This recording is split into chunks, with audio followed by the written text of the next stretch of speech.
When learning to knit, it can be quite easy to pick up extra stitches. So this means that you end up with more loops on your needle and that you end up with too many stitches within the pattern.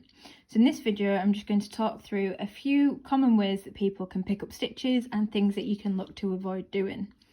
So one way in which people can pick up extra stitches is in the way that they start a new row. So you can see here that the working yarn is hanging down and going straight into the V-stitch in the row below. However, if this working yarn is towards the back, then you see that instead of there being one stitch, there are now two legs of the stitch.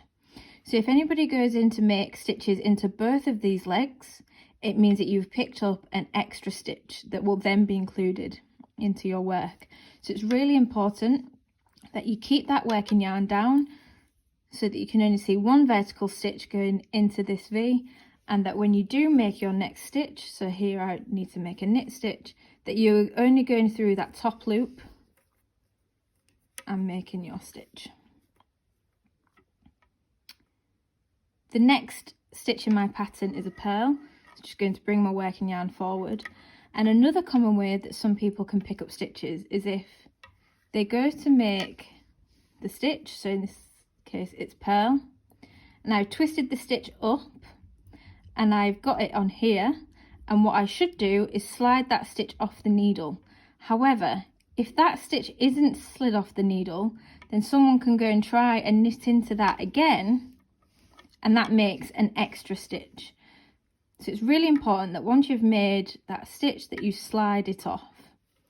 The next one is knit, so I'll just demonstrate that again. When you knit the stitch, it's really important that you slide that off the needle to complete the stitch.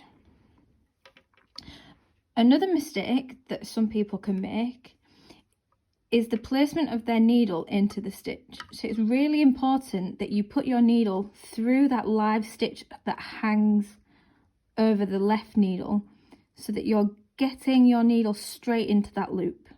That is really important.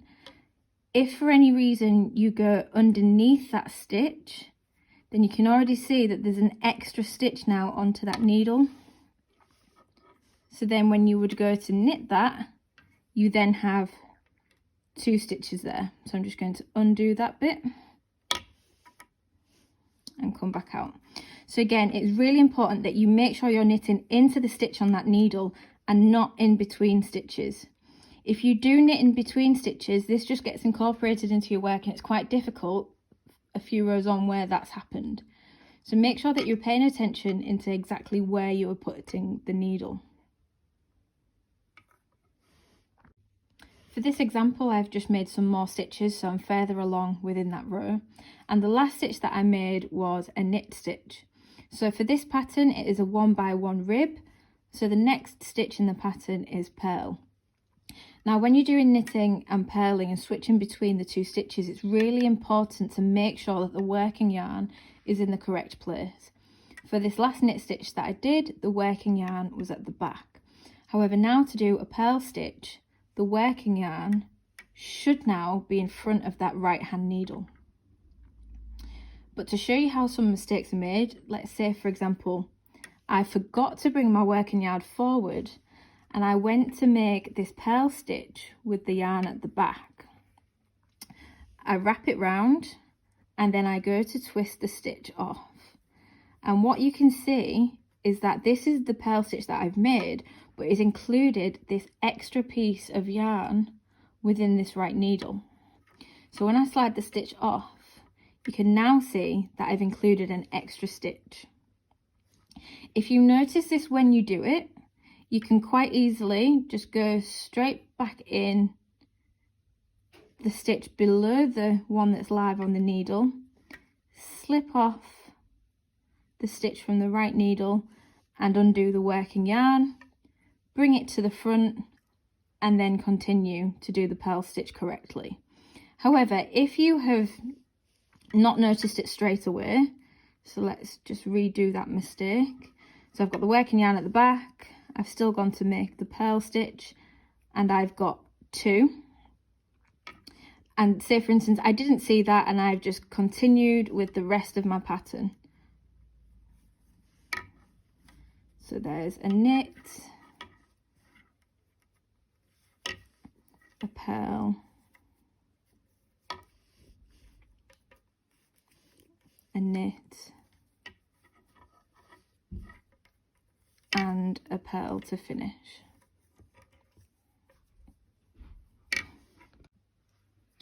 So when you get to the end of that row, you can see that something is looking not quite right here. We've got 2 legs of a stitch coming from one where all of the others have only got one coming down. So we know that we've picked up a stitch here. So you have 2 options. You can either individually undo each of these stitches until that point and then correct it and carry on. There is another video showing you how to do that in a ribbed pattern. Or if you are sure that you've done this mistake by having the yarn in the wrong place, what you can do is flip the work over, start doing your pattern as normal up until the point where you can see the mistake is made, which is here. You can see there are the 2 stitches. So I will start that now.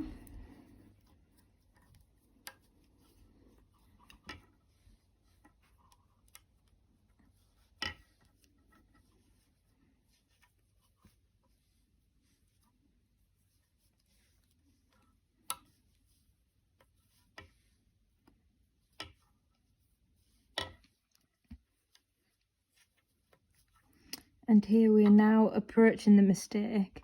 I've still got 1 more stitch to do until we get to that point. And now you can tell that this is the mistake because it looks quite abnormal in comparison to the other stitches. You can see that there's this extra bit there. Now what you can do is just slip off that extra bit and it returns this to look like a normal stitch within the pattern. And then you can carry on making your stitches as normal.